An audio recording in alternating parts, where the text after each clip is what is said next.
The collapse did not begin with fire or invasion, but with silence. In the final years of the Mycenaean world, something subtle shifted beneath the surface of power. Palaces still stood, walls still towered over cities, and kings still ruled from fortified thrones. Yet behind the grandeur, a fragile system strained under pressures no one could fully see. Messengers rode between kingdoms carrying routine orders, unaware they were witnessing the final days of an entire civilization. But no one understood what was coming next. Because the end of the Mycenaean world would not arrive all at once. It would unravel slowly, then all at once. For centuries, the Mycenaean civilization dominated mainland Greece, building a network of palace-centered states bound by trade, warfare, and rigid hierarchy. Cities like Mycenae, Pylos, and Tiryns thrived as administrative hubs, where scribes recorded goods, labor, and tribute on clay tablets. The economy was tightly controlled, resources redistributed from the center outward. Bronze weapons, olive oil, textiles, and grain flowed through an organized system that left little room for disruption. It was a world of order and structure, where every movement served the stability of the whole. But systems built on control often conceal their own vulnerabilities. Daily life within this world followed predictable rhythms. Farmers worked the land under obligation to palace authorities, artisans crafted goods within controlled workshops, and warriors upheld the authority of kings through strength and discipline. Religion intertwined with governance, rituals reinforcing the legitimacy of power. From the outside, the Mycenaean world appeared unshakable, a network of fortified cities, united by culture and ambition. Yet beneath this routine, dependencies deepened. The system relied on constant balance, stable trade routes, reliable harvests, and uninterrupted authority.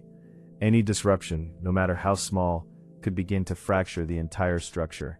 The first signs of instability were almost imperceptible. Trade networks, once vast and reliable, began to weaken. Ships that carried tin and copper, essential for bronze production, arrived less frequently. In distant regions, other civilizations faced their own crises, disrupting the delicate web that connected them all. Scarcity crept in quietly, tools became harder to produce, weapons more difficult to replace. But no alarms were raised. The system adapted, at least on the surface. Yet the cracks had already begun to spread. At the same time, environmental pressures may have intensified the strain. Evidence suggests periods of drought and declining agricultural output. Crops failed more often, and food supplies became less predictable. For a society dependent on centralized distribution, this posed a dangerous threat. The palaces could no longer guarantee stability for those who depended on them. And when the flow of resources falters, so does trust.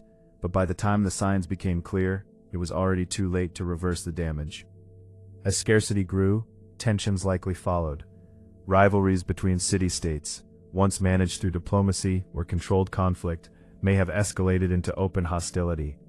Internal unrest became harder to suppress.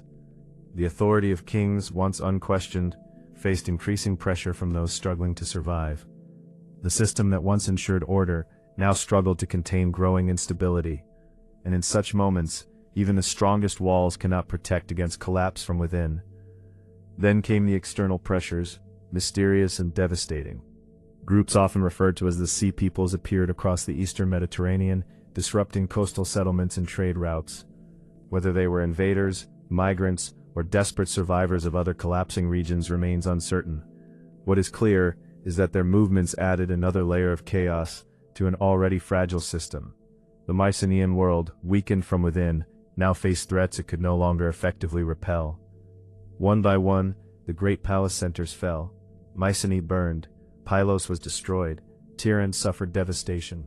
Archaeological evidence reveals layers of ash and ruin, marking the violent end of once powerful strongholds. The administrative system collapsed with them. Without the palaces, the centralized economy ceased to function. Record-keeping stopped, trade networks disintegrated. What had once been a tightly organized civilization fragmented into isolated communities struggling to survive. The collapse did not create immediate chaos everywhere, it created absence. The absence of authority, of structure, of certainty. People abandoned cities, retreating into smaller, more defensible settlements. Literacy disappeared as the linear B writing system fell out of use. Skilled craftsmanship declined. The complex society that had defined the Mycenaean world dissolved into something simpler, harsher, and far more uncertain. A dark age had begun, not with a single catastrophic moment, but with the gradual disappearance of everything that once held the world together. Generations grew up without memory of the palatial system that had once governed their lands. Oral traditions replaced written records, preserving fragments of a lost world through myth and legend. Stories of great kings and heroic wars, echoes of a forgotten age, began to take shape in collective memory. But these stories could not restore what had been lost. The infrastructure, the knowledge, the connections, all had faded into silence. The long-term impact of the Mycenaean collapse reshaped the course of Greek history. It created a vacuum that would, centuries later, give rise to entirely new forms of social and political organization. City-states would emerge, independent and competitive, fundamentally different from the centralized kingdoms that came before.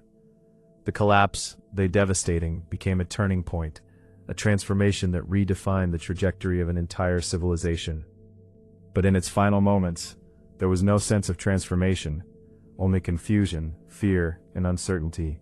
The people living through the collapse could not see the future that would emerge from the ruins.